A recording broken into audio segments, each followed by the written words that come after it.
What is going on, you guys? Welcome back to another video and to the channel. So for this video, I'm going to be restoring, or at least attempting to restore, the roof trim moldings on my 2009 BMW E90. So yeah, this car is now 15 years old, so you could expect the trim pieces on the roof to not really be in good shape, and mine are in pretty bad shape. You know, just from being in the sun over the years and being exposed to all sorts of weather elements, they have just begun to fade and peel and crack and just not look good anymore. So yeah, this is an issue you could expect to experience on your BMW E90. The E90X platform is now at least 13 years old or more.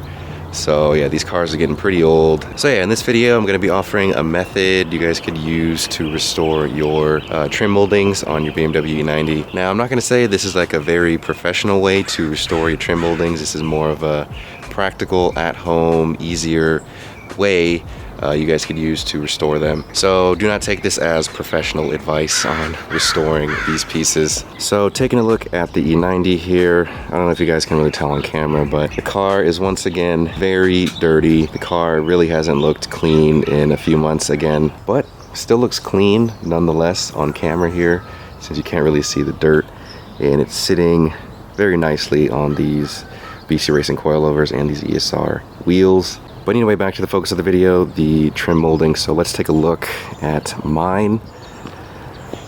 So these are the trim moldings. As you can see, this piece right here, all along there. And you can see, I actually attempted to repaint these like when I first got the car, but I did a very like half-ass job. I just applied like 2 coats of gloss black paint, and it fixed it temporarily, but it was in no way a good job since I didn't even put like a top coat, and I only put like 2 coats. So that's what you see peeling there, that paint from I think like 4 years ago now. But underneath you can see the original paint from factory, and you can see it's pretty faded. You can see there also, and also you can really see how dirty the car is now up close. All of that dirt all over the place. And then over here, peeling, faded. Let's go ahead and take a look at the other side. You can see how unsmooth the paint finish was from the first time I did this. So yeah, hopefully this time it'll come out a lot cleaner and a lot more glossy with a bit more protection from the sun. I'm going to be using some polyurethane gloss clear coat, which should offer better protection against the sun and, you know, like scratches and whatnot. But yeah, as you guys can see, mine is in pretty bad shape, and I would imagine your guys's are in pretty bad shape also if you've not already restored yours. So yeah, now before I begin the process of painting these, I'm gonna have to remove them from the car. These should be fairly easy to remove since they're just held in by like clips underneath that like lock in place on the car. So I'm just going to be using like a little pry bar to pry up one side of this whole piece, and then just kind of pull up along the way here, and it should just pop off eventually once I get to the last clip on one of the sides. Alright, so I'm just going to be using this little plastic pry tool here. You probably don't want to be using anything metal, like a flathead screwdriver or something, you know, just so you don't chip the paint around the trim moldings. So I'm just going to be prying on one side of the trim piece, probably the back side back there, and then pulling up slowly across the entire trim piece here.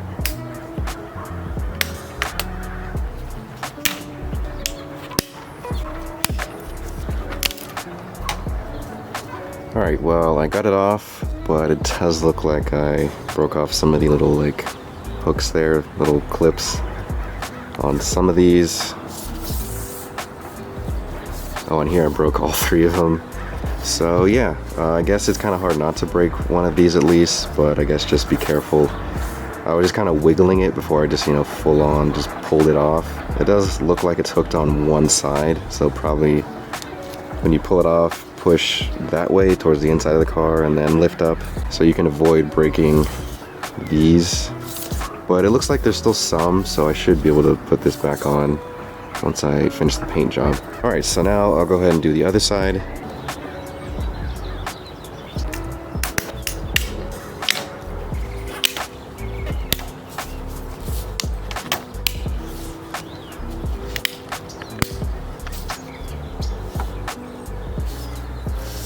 So real quickly, I just wanted to show you guys how the trim pieces are being held in place. You can see right here, there's a bunch of these little like lips all along that those plastic teeth are grabbing onto, and you can see a broken piece there. And so when you pull up on them, they're gonna break probably, but if you like kind of push the trim piece like that way towards the inside of the car, it'll like unhook from here, and you're less likely to break any of the pieces. So yeah, just keep that in mind if you're doing this yourself and removing these.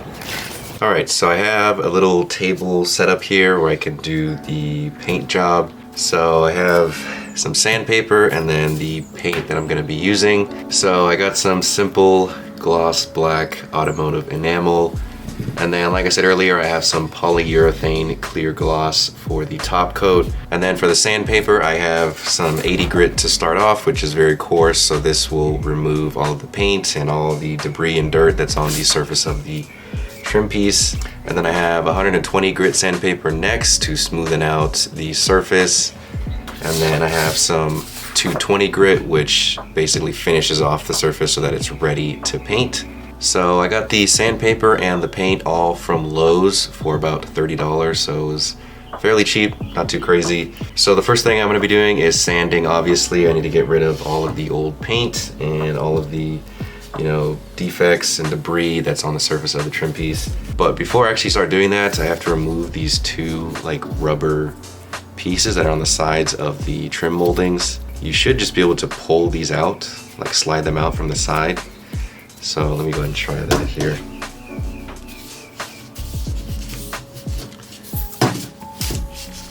Yeah, as you guys can see, I was able to just pull from the middle, and eventually it just like broke loose, and now I can just pull it out from the side here. You should probably be careful when, you know, pulling this rubber, just in case it's like brittle and cracks. Mine looks like it's not too brittle, so, but this side definitely feels harder than the other side. There we go. Took a little bit of time, but I finally got this side. All right, so this piece is ready to be sanded. So like I said, I'm gonna start out with the 80 grit, which is very coarse. So this is gonna remove the paint that I applied myself a few years ago, and then the factory coat, and then any other, you know, debris and whatnot that's in the surface of the trim piece.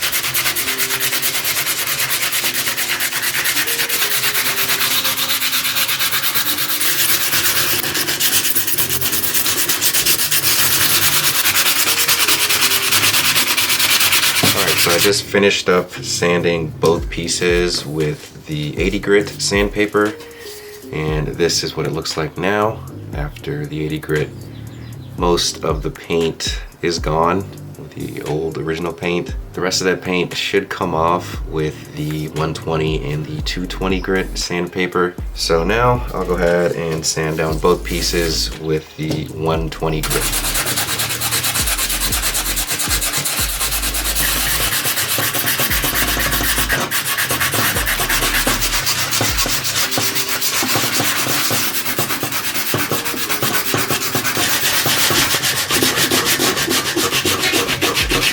So now I just finished up sanding both pieces with the 120 grit sandpaper, and now this is what the trim piece looks like.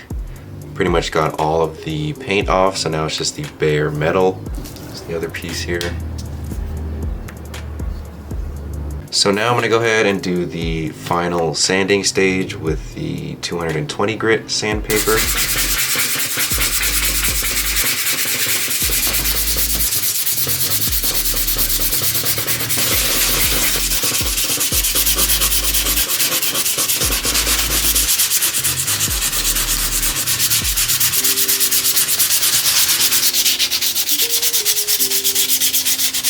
Alright, so I just finished up the final sanding stage with the 220 grit sandpaper, and here is how the trim pieces look now.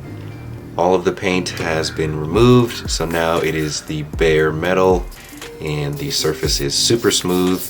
I'll go ahead and wipe off the excess dust.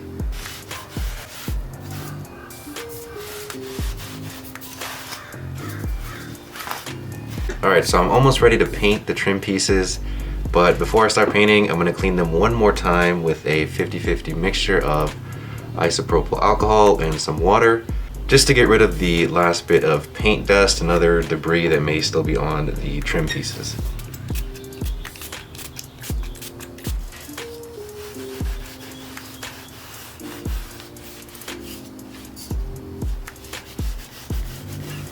Alright, so I am finally ready to start painting. So obviously I'm going to start with the gloss black enamel, and I think I'm going to do 5 coats, and then I'll wait about 20 minutes between each coat, and then at the end I'll apply about 3 coats of the polyurethane gloss clear coat. So I'll go ahead and get started on the first coat by shaking the can first for about a minute. One thing I forgot to mention is that the first 3 coats are going to be light coats, and then the last 2 will be heavier coats.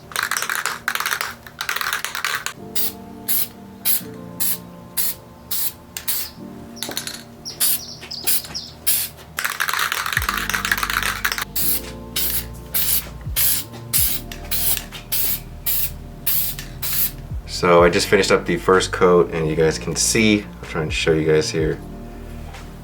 Pretty light, only like half of the trim piece is covered, maybe less than half. Nothing crazy here. So now I'll let that dry for about 20 minutes. So it's been about 20 minutes, so now I'll apply the second coat, which is going to be a light coat again.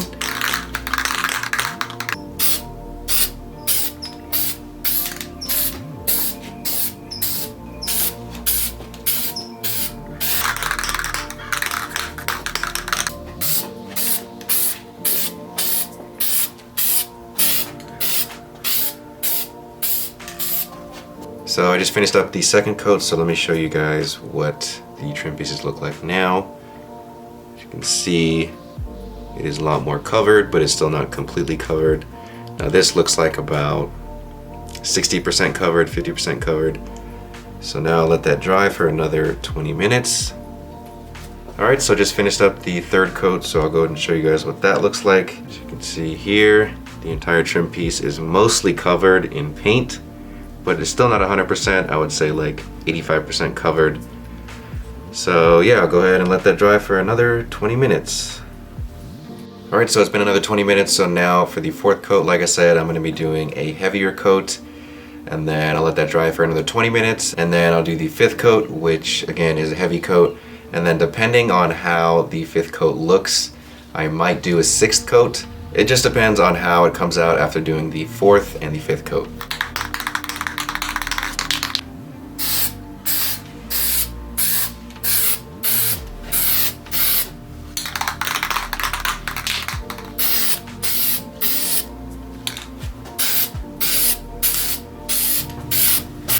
So here is how the trim pieces look after finishing up the fourth coat here. You guys can see the entire trim piece is now covered in paint. Can't see any of the silver finish that's underneath. So now, go ahead and let that dry for another 20 minutes.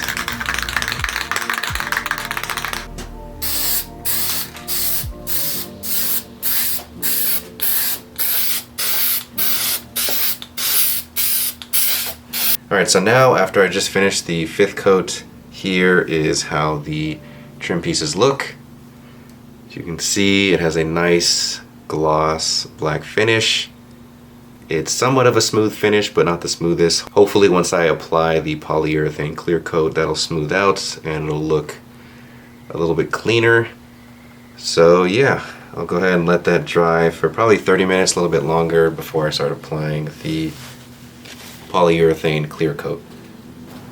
Alright, so it's actually been about an hour since I finished with the fifth coat of the gloss black enamel. So now I'm going to go ahead and start applying the polyurethane clear gloss.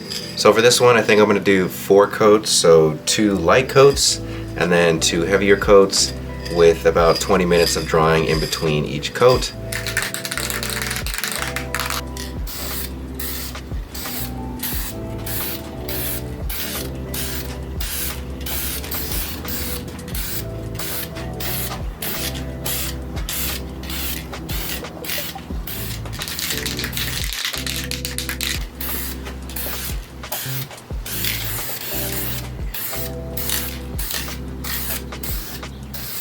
Alright, so I just finished up the last coat of the polyurethane clear gloss, and as you guys can see, it has a nice glossy finish, and it's pretty smooth, not the smoothest finish. Maybe when it completely dries it'll look a little better, but it does look a lot better than it did.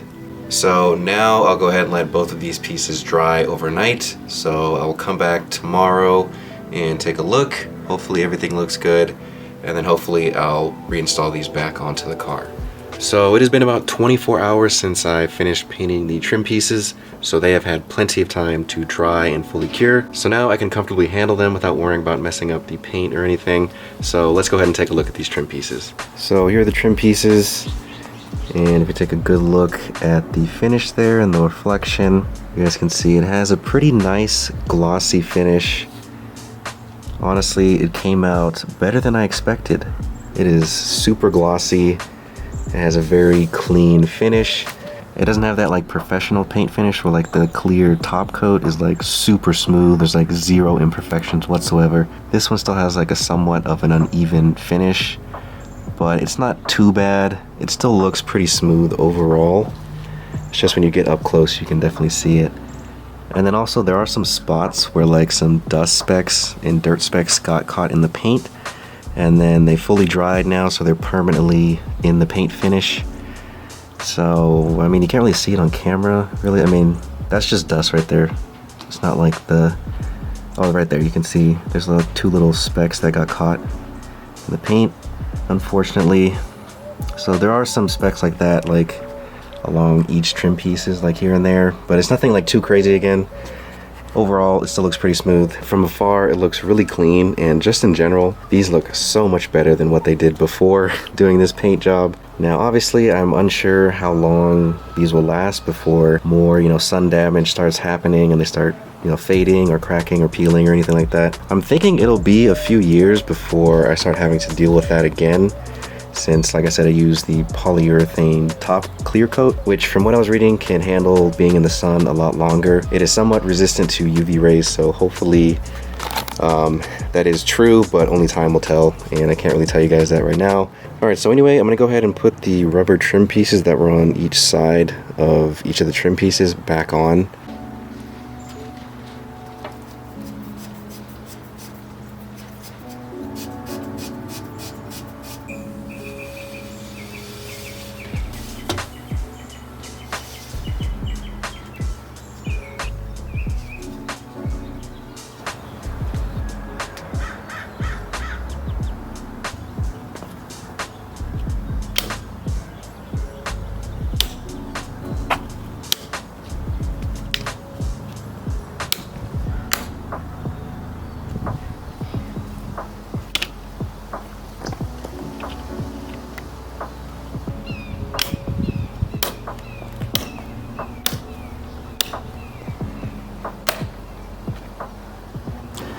So here is the final look with these freshly painted trim pieces back on the car.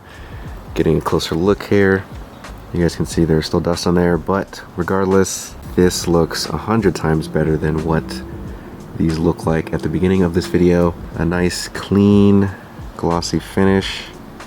One thing I did also want to mention about using the polyurethane as the top clear coat is that it is more resistant to scratches, so it takes a good amount of force to actually scratch the finish and leave, you know, like those surface scratches. So that's another plus about using the polyurethane. So yeah, that's one thing you don't have to worry about when you wash the car, or like use a towel to dry it. It should stay pretty clean for the most part. Let's take a look at the other side. Oh, my shadow's kind of in the way on this side, but still the same thing. A nice glossy finish. Looks pretty much new again. Now honestly, looking at the car from like this distance, you really can't even tell that anything has changed on the car and that I just repainted the trim pieces. You can't even tell. They're such like a small little piece on the car that they don't really make that much of a difference. It's really only when you walk up to the car and you start looking at all the little details on the car. Most people definitely would have noticed, you know, the fading trim pieces, but now they'll see this, a nice clean, you know, gloss finish.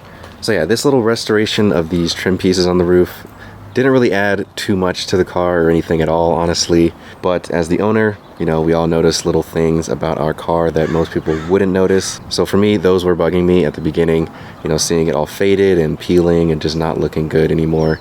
So now for me, I feel a lot better looking at my roof trim moldings, with there being one less thing I need to restore or fix on the car. So there you guys have it, a pretty decent process you guys could use to restore your roof trim moldings on your BMW E90. And again, this was in no way a professional restoration or professional paint job. This was just a more practical, cheap process you guys can do yourself at home without spending too much money to have someone else do it, or spending money to just buy a brand new set of these, which you can do, but I believe they go for like a couple $100s, which is pretty expensive. So I would say this is a pretty good alternative. But yeah, anyway, if there's any of you out there who are more experienced with like painting and restoring things, feel free to comment, you know, additional tips or additional advice people could use during this process, because I am in no way a professional. I just simply do research and try different things on my cars and see how they turn out, and then I show you guys. But I'm sure there are plenty of things I could have done, you know, differently or better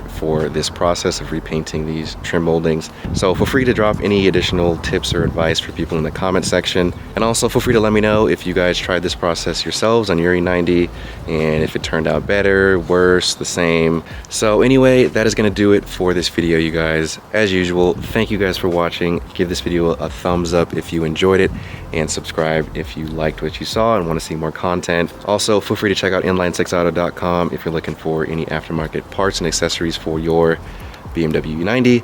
I'll leave a link in the description as usual. But anyway, I'll see you guys in the next video.